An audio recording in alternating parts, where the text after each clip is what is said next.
from an undisclosed location, from a secret hunting spot known only to him, and the guy who told him about it, and possibly the guy who told him. It's the show all about hunting in New Zealand and around the globe. This is The Hunting Show. Now here's your host, Stephen Spargo. New Zealand Women's Hunters Facebook page. Thank you so much for all the feedback you've given me, all of which was positive. We haven't had any negative. Well, at this stage, we haven't had any negative. And a big thank you to our listeners. We are growing week on week, not only with live listeners, but people that are listening in archive. And remember, that's the great thing about podcasting. If you don't catch the live show, you can definitely download it into your iPhone, your Android phone, and obviously you can listen on Blog Talk Radio or on Facebook. So a big thank you for making our numbers go up week on week. It certainly makes us more attractive to people giving us prizes for the likes of you guys, and it also makes us more attractive to possible sponsors in the future. Our interview today is with someone from the New Zealand Mountain Safety Council. She joins me on the phone. How are you, Nicole? I'm great, thank you, Stephen. Now, first of all, before we kick it off, who are you, what's your role, and what is your background? Well, my name is Nicole McKee, and I am the Firearms and Hunter Safety Program Manager for New Zealand Mountain Safety Council. My role with them is to look after the volunteer firearms instructors that deliver the safety lectures and administer the test on behalf of New Zealand Police for all new licensed firearm people. Okay, and how did you get here? How did you get this role? I was shoulder tapped for this role. It was something that I seriously considered before I applied for it. Mm-hmm. My background before I began with Mountain Safety Council in May of last year was I worked for the firearms and ammunition wholesale industry. I was employed by Steve Collins of Steve's Wholesale, and he is the Hornady and Nosler importer. And I worked for him for 5 years doing all sorts of stuff, including the gunpowder delivery runs around the North Island. I worked in sales. I also did a lot of the office administration as well. And before that, I was an at-home mother for 8 years. I have 4 young children. Congratulations. Thank you. Before that, I was working as a senior legal secretary for 12 years.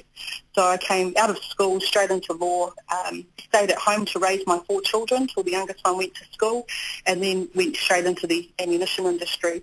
I did that because I have a passion for shooting. I picked it up and seemed to do quite well with it, and this is target shooting that I was introduced to. Mm-hmm. So I'm currently a member of Wellington Service Rifle and New Zealand Service Rifle.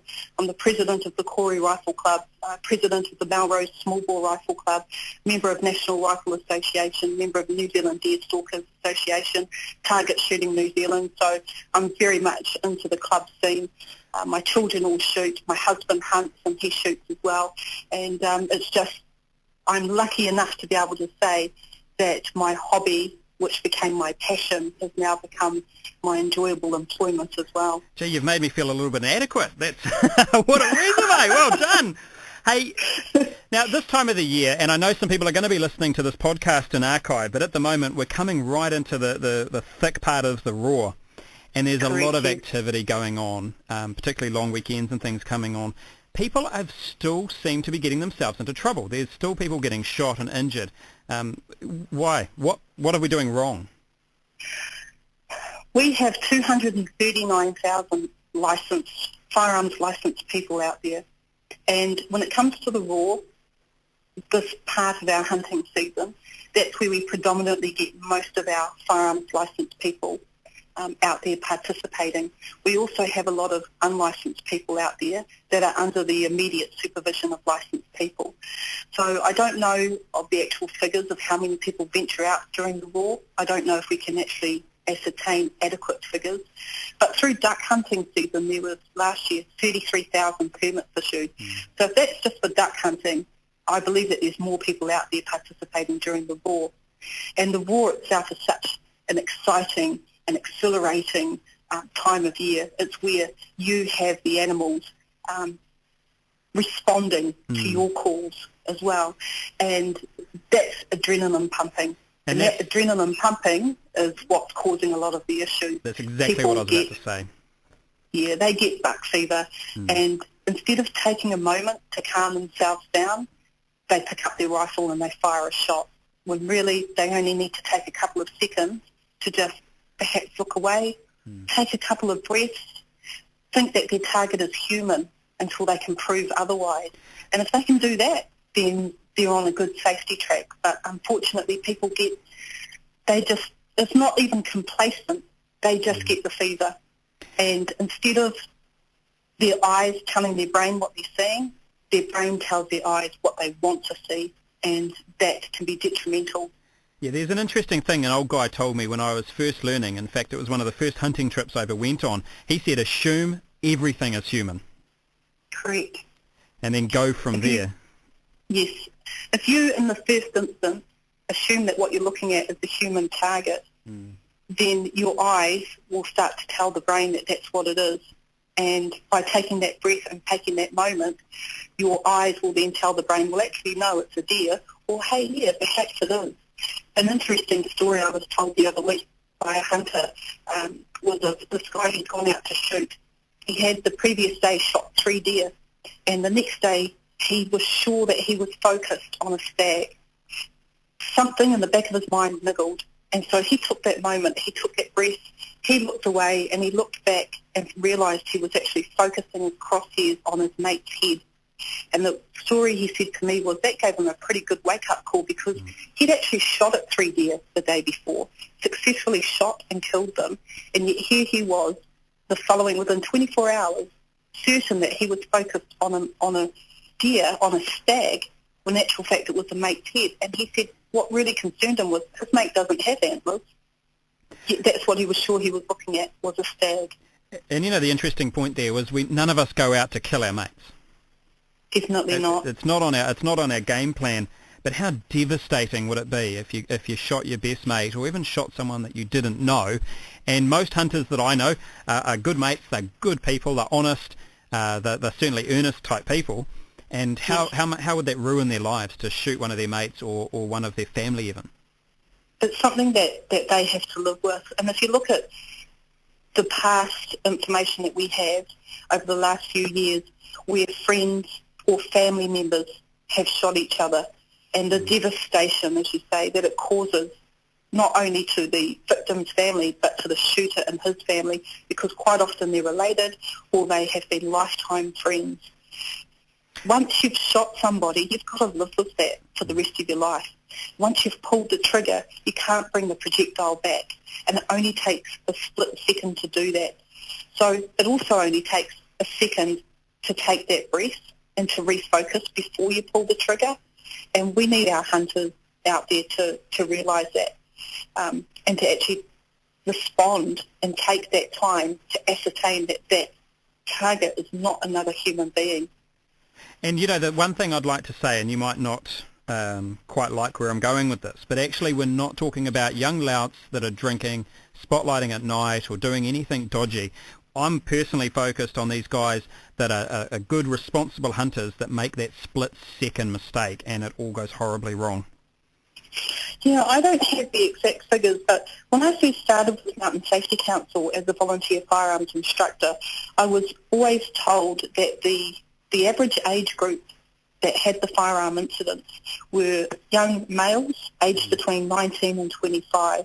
And what I've seen over the last few years is that the shooters in these incidents seem to be middle-aged men that actually have hunting experience. Now, I haven't been able to delve into why this is happening. Is it complacency? Is it that they're not taking that time? Is it that they're actually only out in the bush during the roar, and so they feel the need to have to take home the meat, so they allow themselves to get buck fever? I don't know why the demographics are changing, but I do see that there is a bit of a change going on there, and I can't answer why it's happening. I wonder whether it's something similar to the drink driving stats, which show that young people, or the numbers of drink driving in young people, are falling, but the middle-aged men seem to feel like they're a bit more invincible, maybe? I can't answer it. I don't know if that's the case at all. You know, the people that are venturing out are the ones that are meant to have the experience and have the knowledge. Yeah, I can't explain it. I like what you say about taking a breath, because I had an incident where I had an animal in my sight, and the mate that I was with, I couldn't see. Now, it turns out he was behind me, and he was completely safe, but there was no way for me to find out where he was without getting the animal to run away.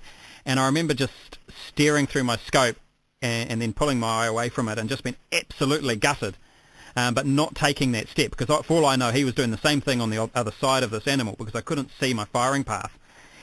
Do you think it's guys are just seeing it, shooting, and then thinking? Yes, I think it is. That they are seeing movement, or they're hearing a sound, they see a bit of a shape, they might see a splash of colour, and they're picking their rifle up and snap shooting at it. Or they're thinking that that's what they're aiming at, is that there is that animal in that bit of movement that I see in the bush, and they're taking the shot. And then devastation. I mean, the crazy thing is, I still get guys skiting to me that they shot at movement and got an animal. Yeah, that's so concerning. The fact that people can say that or triumphantly say that they got an animal from identifying it that way is really concerning, because then it's just a matter of time before it is actually someone else in the bush. And maybe it's just a case of guys like me, and I do at that point either saying, hey mate, stop being a dick, that's horrible, that's definitely not a way you need to be doing that, and making it so it's culturally unacceptable to say things like that and do things like that. Yes, I think that's the only way as peers that we can do that in the forum types and online, is to actually chastise these people and say that's not on, and the consequences could be the death of another mate. Movement, colour, sound and shape, all of it can deceive you. You need to completely identify the animal that you're after before you pull the trigger. And just being able to Skype that you shot that movement, I would find an embarrassment. I wouldn't dare put that in writing, let alone make it public, that that's what I shot at. Oh, I think it's a horrible thing, yeah. Yeah, but what we need is our peers to be able to say, hey mate, no, that's not on. Yeah, absolutely. Now, okay, so we've covered that side, but as the other party, or what can I wear? There's obviously blaze orange. Now, before we go any further, last week I had an interview with the New Zealand Women's Hunters Association, and they wanted to know whether pink blaze was acceptable. So yeah, what's your stance on blaze? There's pink blaze, blue blaze, and orange. Our stance is you need to wear a colour that contrasts with the environment and contrasts against the animal that you're hunting. So whether that be blaze blue or blaze orange or blaze pink or blaze purple, as long as it's a colour that contrasts with the environment. At the end of the day, the deer don't care what colour you're wearing, neither do the pigs. They're all colour-blind. But you need to be able to be seen. And you need to choose your colours carefully. So, for example, if you're wearing a blaze orange and it's faded slightly and you're after red deer when their coats are molting, you could be mistaken for a red deer. If you're going to be wearing sky blue and you're running around the tops of hills all day, while it's advisable that you don't shoot at a target on the skyline, you could be seen as movement. So it's down to the individual as to what colours they're going to wear, but what we advocate is that you wear a colour that contrasts with the environment so that you can be seen and also not mistaken for the target that you're after as well. So I definitely understand here, and another thing that gets said all the time is that you don't agree with, if I wear camo, I'm not going to be seen, therefore I'm not going to be shot. People are shooting at movement. Yeah, absolutely. People are shooting at sound. So there's four things there. We've got movement, colour, sound, and shape. All right, colour is a factor that helps you to be seen, but it's still, at the end of the day, comes down to the shooter identifying their target. Now, if you're in camo and you choose to wear camo, you still, if you make a movement, you're able to be seen by another shooter. So, as I said earlier, it comes down to the individual what they're going to wear, but you want to make sure that you're at least able to be seen, and I would recommend contrast with the environment is a lot healthier when you know that people are shooting at movement. You also mentioned when we had a conversation off air about the style in which people are hunting, or the knowledge that's ingrained into them over their lives. Do you still think, or do you really think that has a lot to do with it? I think the way that people are brought up and trained to be, how would you call it, gun savvy or hunter savvy, plays a big part in how they go on through the rest of their lives. The conversation that we had earlier was regarding a report that I'd read that was done some 10 years ago on Māori in the bush, and why is it that Māori hunters don't tend to shoot Māori hunters. Now, part of the study that was done included the person who did it, Inspector Joe Green of New Zealand Police, going into onto a marae and getting a group of hunters together and talking to them about the situations that they found themselves in while they were hunting. What they've shown is that they get together as a whānau or their group, and they teach the young ones how to hunt from a very early age. They have them out there helping to chase the animals, learning bush skills, learning all about the outdoors, track reading, awareness of other people around them. And this will go on for many years, in some cases decades, before the children, which become young adults, are given a rifle. What was interesting to note was that the average age that the young Māori were given the rifle was in their early 20s, between the ages of 22 and 25. They may have been out in the bush from the age of 5. The Europeans were given rifles at about the age of 15 to 17, and they may have been out in the bush from the age of 5. Now, is that relevant? I don't know, but it's very interesting. Isn't it interesting? I think that Europeans have that attitude that, for example, I was given a firearm very young and up at the range, and if you get used to it and you're around it all the time, that possibly that means you're going to be more safe with it. But maybe that study shows that that's not the case. Well, I don't see with that. I'm not sure either. I had a very interesting experience with my young 5-year-old son when he was 5. I was on a shooting range and out at Trentham and Lower Hutt, and I was shooting at 300 yards, 500 yards, 800 yards, and 900 yards. And there were toilet blocks at 300 yards and another one at 600 yards. We were now in the afternoon. We were shooting at 800 yards, and when I got up off the mound, I thought, my son's gone. Where's he gone? And he came traipsing up over 1,000-yard mound, and he said to me, Mum, I wanted to go to the toilet. And I said, oh, good boy, you went back to the club room. So he says, yep, but I was going to go to that one down there, and he pointed down range to 600 yards. And, of course, we were shooting at 800 yards. And he said, but I saw that line and knew I wasn't allowed to go in front of it, so I went back to the club rooms. Now, I was impressed. I was suitably impressed. The line he was talking about was the firing line, and it was an invisible line. And that line had moved for the 3rd time that day. So that line was originally at 300 yards. It was then at 600 yards. It was now at 800 yards. It's an invisible line, which is the front of the muzzles. And a 5-year-old kid picked up that he wasn't to go in front of that invisible line.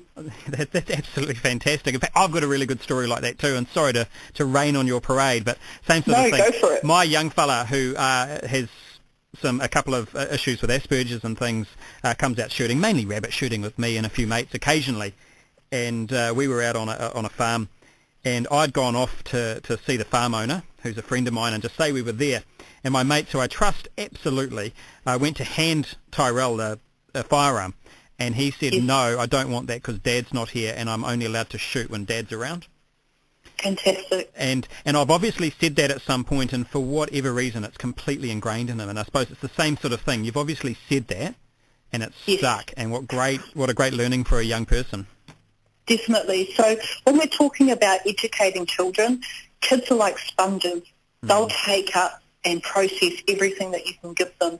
And if we satisfy a child's natural curiosity by allowing them to experience firearm handling, by showing them the effect that a firearm or a bullet has on an animal, by letting them, actually handle an animal and play with it to see what it's done.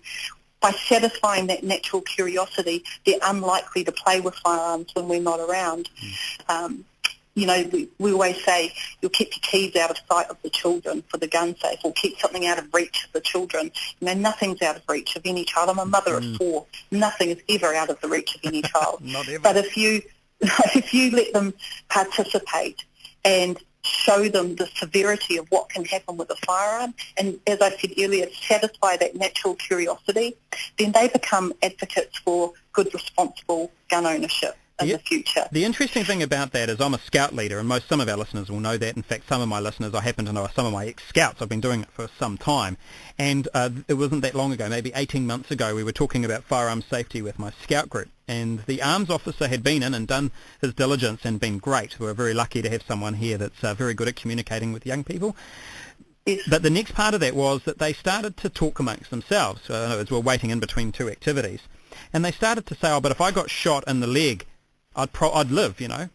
And I ended up having to go to my car and grabbing up a 22 projectile and a 7mm08 and a couple of others and saying, look, this thing's designed to kill you. There's no second chances. It ain't a video game. And they kept coming back to me with ways they'd survive getting shot. And I was dumbfounded to think that they thought that a bullet that size could go through them and they would live through that at all. And without the experience, the hands-on experience of being able to see the effects of what a bullet can do, what they are seeing is TV, and what they're seeing is video games. So you shoot somebody and they get up and they carry on. So they have this idea that the same thing's going to happen to them. If they got shot in the leg or in the arm or anything like that, that they'll be fine. They don't realise the concept of hitting an artery or anything like that. And that's why I'm a big advocate of getting kids out there and giving them some hands-on experience. And if you're a hunter, letting them see the effects of what a shot can do to an animal, just so it brings home the reality to them. So what we're looking at now is we've got these middle-aged hunters taking family members or young hunters out. They're meant to be showing them the experience of a lifetime, and what we're having is they're actually shooting them. Yeah, absolutely. Because it's young guys that are getting shot. You know, I cannot blame the victim. No one can ever blame the victim. You've got to look at the shooter and say, at the end of the day, you didn't identify your target.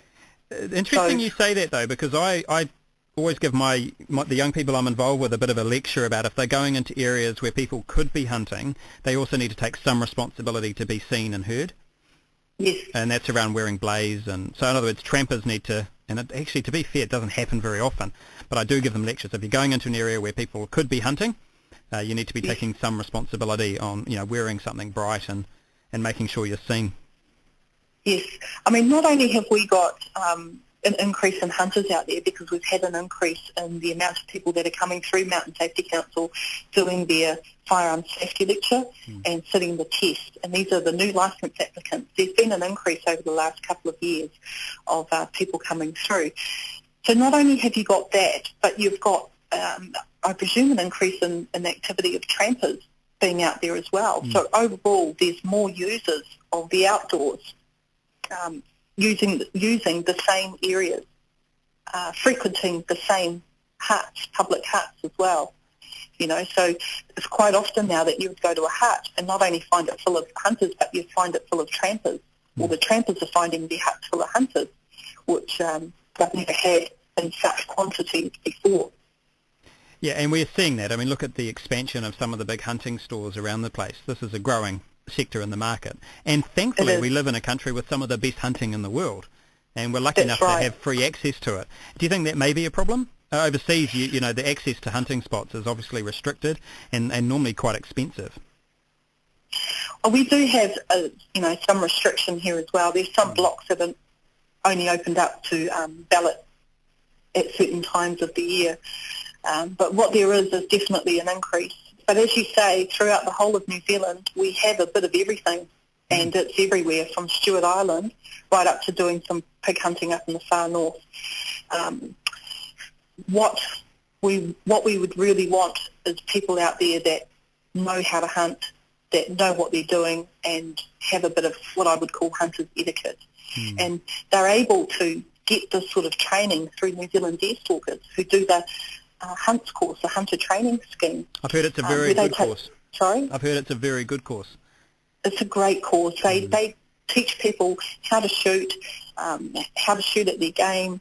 They teach them all sorts of things, how to be aware in the bush, how to look after themselves, navigation, you know, absolutely everything, right down to how to prep an animal as well, and how to be, how to treat the animal with respect. You know, what I will do is in the comment. Yeah, what I will do is in the comment section of this podcast, I'll put a link to the Hunts course and information about it on their website, so people can find that. If they just scroll down from where they're looking at or listening to this podcast now, there'll be a link to that, and also your website for that matter. Fantastic. I suppose just to end this, it's that people need to remember the stuff they put on the test when they did their firearms license. It's those 7 basic rules of firearm handling, isn't it? Yeah. Now, if they remember when they did the firearm safety test, there were 7 questions that they couldn't get wrong. They related to the 7 rules. People need to remember that they couldn't get those 7 questions wrong. And the reason why is because we don't want them going out there shooting their mates. Yeah. So 7 basic rules of firearm safety. But if anything, over the next couple of long weekends, you need to remember to identify your target beyond all doubt. Check that or presume your target is human until you've proven otherwise. And the other important thing is when you're in a party and you lose sight of your party members, cease hunting. Don't unload your rifle and don't shoot again or take a shot until you know where your hunting mates are, because no mate is better than no mate. Absolutely. Hey, Nicole, you've been a great interview. Thank you very much for joining us on the show today. No problem, Stephen. Thanks for having me. And look, let's hope, I know unfortunately this year hasn't been an incident-free year, but let's hope that next year is. Certainly. And I'd like to make sure that our duck hunting season, which begins at the beginning of May, is also incident-free. Oh, we'll talk again. All right. Thanks a lot, Stephen. And if you've got any feedback on this show or any of our past shows, please email it to me, info@thehuntingshow.co.nz. I genuinely love getting that feedback, and it also gives me a little bit to talk about on the show. Still getting plenty of feedback, or our biggest feedback topic has definitely been the 1080, and I do plan to do a future or a follow-up interview on that sometime soon. Guys, again, please be safe out there. Thanks for listening.